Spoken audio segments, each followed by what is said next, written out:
You are, Neville, a strong supporter of the Labour Party. Looking after the most vulnerable. And I think that's what any good country should be doing. And we don't seem to be doing it. We seem to be always loaded it at the top. We should be looking at the bottom of the rung. That the most vulnerable people in our society should be treated with the greatest respect and dignity and help. The truth about Neville Southall has finally been revealed, and it's far more complex than anyone expected. He was the last goalkeeper to win the FWA Footballer of the Year award.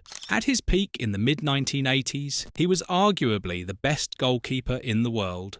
He was the hero of the 1995 FA Cup final, putting in a masterful performance to beat Manchester United. But just 12 years after that legendary victory, Southall found himself in a very different kind of contest. This time, the battle wasn't on a football pitch. It was in a courtroom, fighting his own daughter for that same FA Cup medal.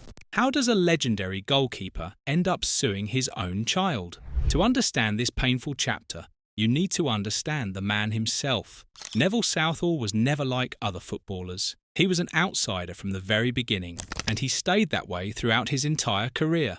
Southall's rise to greatness was unlikely. Born in Llandudno, Wales, he didn't follow the typical path to professional football. While other future stars were in youth academies, Southall was working as a binman, a waiter, and a hod carrier. He didn't turn professional until his early 20s, joining Bury for £6,000 in 1980. A year later, Everton signed him for £150,000. At Everton, he became a legend. He made a club record 750 appearances in all competitions. He was the unbeatable presence between the posts during the most successful period in the club's history. His trophy cabinet tells the story. 2 First Division championships, 2 FA Cups, a European Cup Winners' Cup, 3 Charity Shields. He was named to the PFA Team of the Year 4 times in a row. In 1985, he won the FWA Footballer of the Year award, becoming the last goalkeeper ever to receive that honour. He earned 92 caps for Wales, a record at the time. In 2016, he was inducted into the English Football Hall of Fame. These achievements established him as one of the greatest goalkeepers of his generation. But success didn't protect him from scrutiny. In fact, his greatness made his differences more visible.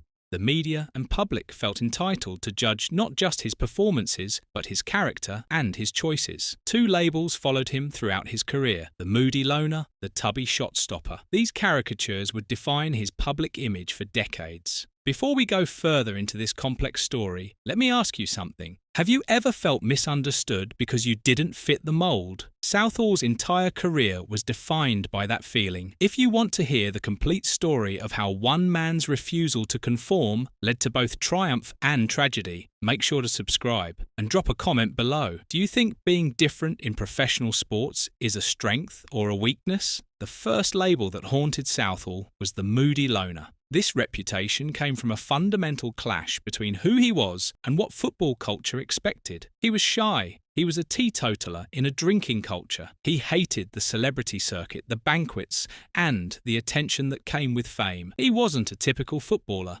and he didn't pretend to be one. His behaviour baffled people. He actively avoided team hotels and coaches, preferring to drive himself to games. He often arrived early with the equipment manager. To his teammates and the media, this seemed odd, even antisocial. But Southall wasn't being difficult. He was being himself. The most famous example came right after his greatest moment. After his man of the match performance in the 1995 FA Cup final, BBC reporter Ray Stubbs asked him if he would attend the team's celebration banquet. Southall's reply was blunt and honest. "No, I'll go home." The media called him moody. Some even suggested he was bonkers. But this wasn't about being unfriendly. It was about a man who valued authenticity over appearances. What the critics missed was that Southall was actually ahead of his time. He wasn't antisocial. He was a dedicated professional seeking every advantage. Long before sports science became mainstream, he was finding ways to improve. He read books on boxing to perfect his stance and balance. He studied golf techniques to improve his spring and agility. He kept a detailed performance diary to analyse his games. He was a scholar of his craft. While other goalkeepers relied on natural talent and basic training, Southall was building a systematic approach to excellence. He understood something fundamental that football was only beginning to grasp. Mental preparation mattered as much as physical skill. His early arrivals at stadiums weren't about avoiding teammates. They were about creating the right mental space before performing at the highest level. His quiet demeanour wasn't rudeness, it was focus. Think about what he was doing. In an era when most players followed the same routines without question, Southall was customising every aspect of his preparation. He was essentially creating a personalised performance program decades before that became standard practice in elite sports. Modern athletes hire teams of specialists to do what Southall was doing alone in the 1980s. Sports psychologists, performance analysts, conditioning coaches. He was all of those roles for himself because he understood that greatness required more than just showing up and playing. His approach to goalkeeping itself was revolutionary. He combined raw power with unexpected agility. His stocky build gave him presence and strength, but he moved like someone much lighter. Teammates and opponents alike were often surprised by his reflexes. He could make saves that seemed impossible given his frame. This wasn't luck or natural talent alone. It was the result of deliberate, thoughtful preparation. His tragedy was that he existed in the wrong era. Football in the 1980s and 1990s valued conformity, team buses, drinking culture, public celebrations, social compliance. Southall rejected all of it, not out of arrogance, but out of a deep commitment to his own path. The world called him difficult because he refused to play the game off the pitch. The breaking point came on the opening day of the 1990-91 season. Everton was trailing Leeds 2-0 at half-time. Instead of joining the team talk in the dressing room, Southall sat on the pitch with his back against the goalpost. The reaction was immediate and harsh. Fans branded him Judas. The press speculated wildly.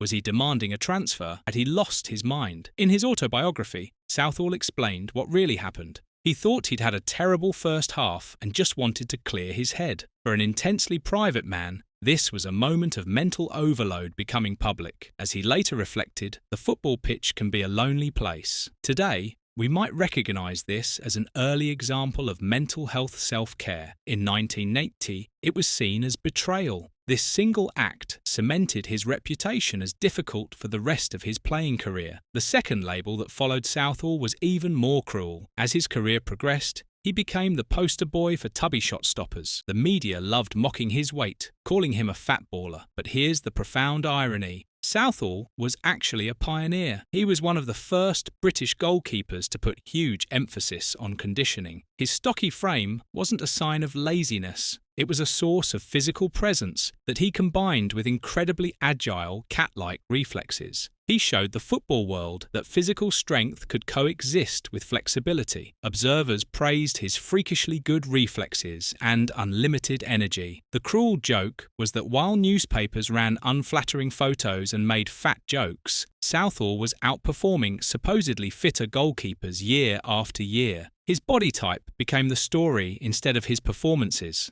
Sports journalists who had never trained a day at elite level felt qualified to judge his physique. They confused aesthetics with ability. They looked at his appearance and assumed decline, even when his shot-stopping remained world-class. The mockery revealed more about football's superficial judgments than it did about Southall's actual capabilities. His crime wasn't poor fitness. It was looking different from what people expected a top athlete to look like. But the media fixated on his appearance. His background as a bin man and hood carrier created a working-class filter that never left him. When he was at his peak in 1985, his unconventional physique was seen as a charming quirk. As he aged, that same filter became a weapon. The moment his form dipped slightly, the narrative was ready. He was just a fat bin man whose luck had run out. The mockery reached its peak in March 2000. At age 41, Southall made a single Premier League appearance for Bradford City. The media reaction was brutal. He was widely berated for his weight. The consensus was that he was too overweight to play professionally.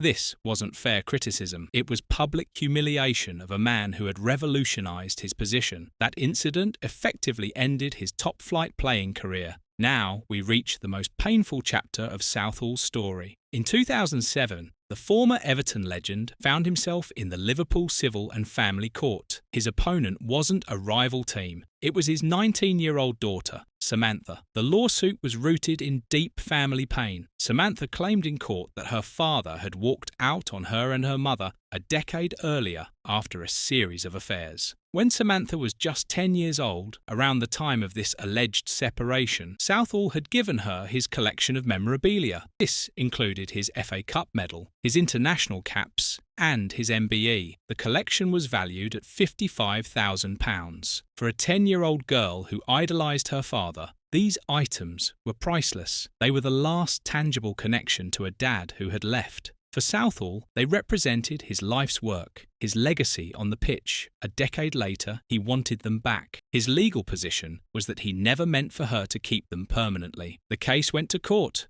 Southall himself did not attend the verdict. The judge ordered Samantha, who sobbed in court, to return all the memorabilia. In a final blow, the judge also ordered the struggling law student to pay £6,000 in legal costs. Samantha's reaction was heartbreaking. "I'm devastated. I idolised my dad. I don't know how I'll pay the costs." Southall's lawyer issued a brief statement. He is pleased the matter's been resolved. The irony was impossible to miss. The man who had famously skipped his own 1995 FA Cup celebration was now fighting bitterly for the medal from that very win. The loner caricature had become a self-fulfilling prophecy. He had isolated himself, not just from football culture, but from his own family. He won the legal battle, but lost something far more valuable. This could have been the end of Neville Southall's story, a tale of brilliance on the pitch and tragedy off it. But something remarkable happened in the years that followed. Southall underwent what some call a reinvention, but it's more accurate to call it a recontextualisation. The very traits that made him controversial in the 1990s have made him a respected voice today. The man once dismissed as a moody loner has become a principled social champion. He works with disadvantaged children in pupil referral units. He became a foster carer, opening his home to young people who need support. He uses his social media platform, which has a large following, to advocate for marginalised groups. He speaks up for sex workers, the transgender community, and people struggling with mental health issues. He challenges prejudice wherever he sees it.